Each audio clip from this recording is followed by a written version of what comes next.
Halo everybody, assalamualaikum warahmatullahi wabarakatuh. Apa kabar semua? Semoga kalian selalu diberikan kesehatan. Untuk kalian yang baru saja menemukan channel ini, bantu Mimin untuk mengembangkan channel ini, dengan cara like, comment and subscribe. Episode pun dimulai.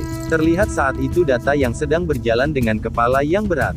Sahib menghampiri Data dengan membawa prasat. Kemudian Sahib bertanya, "Data, kemana kau akan pergi? Jangan pergi dulu, ambillah prasat ini. Dewa akan menyingkirkan rintangan-rintangan yang ada, marahlah kepadaku tetapi jangan marah kepada dewa." Sahib kemudian menyerahkan sedikit prasat di tangan Data dengan paksa. Kemudian saat itu juga terlihat Naku yang datang menghampiri Data dan dia membawa prasat tali di tangannya. Data terus mengawasi Naku. Naku berkata arti tidak bisa merubah hidup, tetapi arti bisa membersihkan hati dan itulah sebabnya kita melakukan arti setiap hari.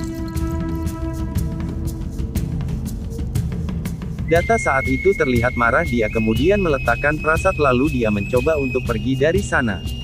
Tiba-tiba saja Kala datang menghampiri Data dan mencegah Data yang hendak pergi. Naku berjalan ke arah mereka dengan arti di tangannya.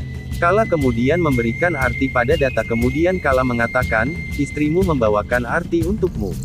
Tapi kamu menolaknya. Artilah yang menjadikan terang dalam hidup, bukan Nakusa." Naku lalu mengatakan, "Tuan, kau berdoalah pada dewa walaupun kau tidak suka.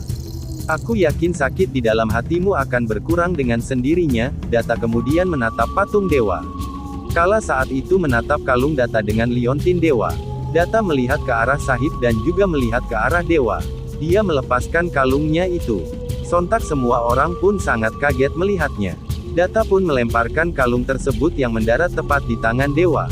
Setelah itu Data pun meninggalkan semua orang. Kala melihat ke arah Naku dengan tatapan sinis. Dia berkata, "Aku percaya kepadamu Nakusa, tapi hari ini aku menyadari kalau hari ini telah salah mempercayaimu. Aku selalu menginginkan kebahagiaan Data. Tapi aku lupa, kalau dia tidak mempunyai cinta seorang gadis dalam takdirnya." Kala tersenyum jahat pada Naku. Sahib juga mengatakan, "Aku juga lupa, kalau tidak ada cinta tertulis dalam kehidupan putraku." Kala saat itu hanya bisa menatap Kala dengan tatapan jahatnya. Kala kemudian berkata pada Sahib, "Ibu, memanggil gadis ini dengan nama istri Data, tetapi, saat ini dia adalah iblis yang sangat merugikan Data." Naku pun sedih dan berkata, "Aku tidak tahu itu, tetapi saat itu aku ingin memberitahu Tuan Data tentang kebenaran sebelum pernikahan, tetapi, siapa orang yang telah menghentikanku, saat aku ingin mengatakan yang sebenarnya?" Kala saat itu terlihat kaget. Naku melanjutkan, "Aku diberitahu kalau aku harus mengikuti orang yang lebih tua dariku. Tapi kenapa hari ini malah aku yang disalahkan? Biarlah orang mengatakan apa yang mereka mau.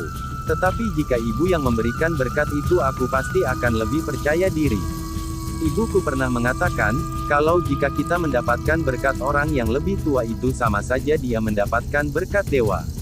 Aku merasa sedih dengan semua itu. Baiklah, sekarang aku tidak bisa dipercaya lagi. Dan sekarang aku akan melawannya sendirian, aku akan membuat jalanku sendiri." Kala dan Sahib melihat ke arah Naku. Nakusa kemudian berjalan ke dewa. Naku berkata, "Cintaku itu benar dan akan kubuktikan suatu hari nanti, aku sangat mencintai Tuan. Orang-orang bisa saja mengatakan, apapun yang mereka mau akan, tetapi hidup Tuan tidak akan berubah."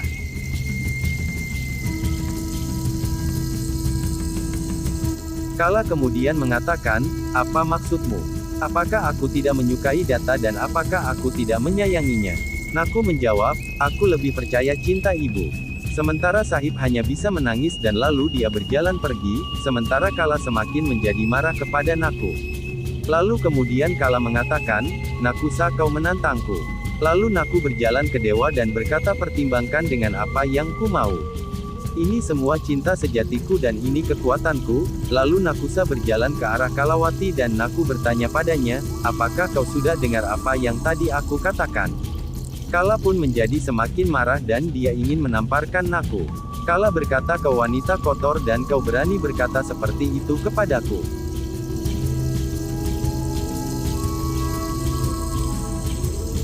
Naku kemudian memegang tangan Kala, setelah itu dia mendorong tangannya.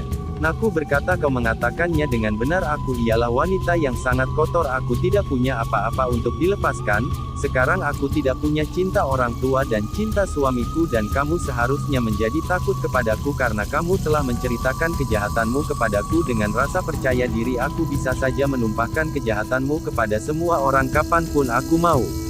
Dan saat aku akan memberitahu tentang kejahatanmu, itu akan menjadi kau terakhir di rumah ini. Kala mengatakan, hari terakhirku. Wow, kau menentang Kalapati, pergilah dulu lalu seranglah aku. Sontak saja Naku pun terkejut. Naku mengatakan, kau bisa memainkan semua trik apapun yang kau mau, akan tetapi bukan Tuan Data. Aku adalah seorang putri badi yang memotong lengan polisi. Naku berbicara sambil menunjukkan jarinya kepada si Kala ini. Jika saja kau berani menjebak Tuan Data. Kala saat itu memotong perkataan Nakusa. Apa yang akan kamu lakukan Nakusa, sementara Data pergi sendiri untuk melawan musuh-musuhnya? Tetapi dia tidak tahu perangkap apa yang telah aku taruh untuknya di sana. Nakusa, pergilah selamatkan Data.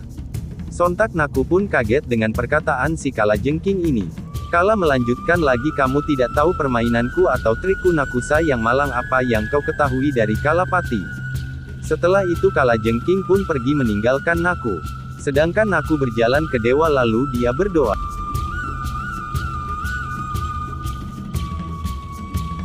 Sementara itu di sisi lain Baji sedang duduk di dalam kamarnya, dia mengingat perdebatannya semalam dengan Data. Tiba-tiba saja Naku datang menghampiri Baji dan dia bertanya, di mana Tuan Data? Baji balik bertanya, apa yang sudah terjadi pada kakak? Apa yang akan kau lakukan setelah kau tahu di mana Kak Data? Kak Data pergi untuk membuat kesepakatan dengan seseorang, sekarang dia tidak membawaku bersamaku lagi. Dia tidak menyukaiku lagi. Naku terkejut mendengar perkataan Baji. Naku pun tegang mengingat perkataan Kala bahwa dia akan membuat jebakan untuk Data. Naku kemudian memohon pada Baji untuk membawanya ke tempat Data. Tetapi Baji saat itu berkata, karena kau hubunganku bersama kakak menjadi tegang. Naku saat itu terlihat cemas. Dia saat itu terus saja memaksa Baji untuk membawanya ke tempat Data. Baji marah dan lalu dia berkata tidak. Naku kemudian mengatakan, Baji, kau tidak tahu bahwa akan terjadi sesuatu pada Tuan. Baji bilang, aku tidak ingin mengerti maksudmu, tapi aku ingin menegaskan satu kali lagi bahwa aku tidak ingin membawamu ke sana. Naku pun saat itu berdiri dengan sangat sedih. Baji mencoba untuk pergi. Naku pun sedikit marah lalu dia berteriak pada Baji. Baji pun saat itu berhenti di dekat pintu. Naku pun berbicara sedikit keras dan dia berkata, Baji, cepat segera keluarkan mobil. Baji pun terlihat berpikir dan dia bingung harus melakukan apa. Naku berkata, ini adalah perintah istri Data Sri Rampatil. Cepat lakukanlah apa yang aku katakan. Kamu mungkin bisa saja takut padanya tetapi aku tidak. Aku sangat mencintainya dan bagaimana aku bisa duduk di sana sementara suami berada dalam masalah. Tunggu apa lagi, cepat pergi dan keluarkan mobil. Baji pun berjalan pergi untuk mengeluarkan mobil. Nah, cukup seru saja kan cerita dari Nakusa. Oke, cukup sekian dulu cerita Nakusa hari ini. Mimin pamit undur diri dari hadapan kalian semua. Wassalamualaikum warahmatullahi wabarakatuh.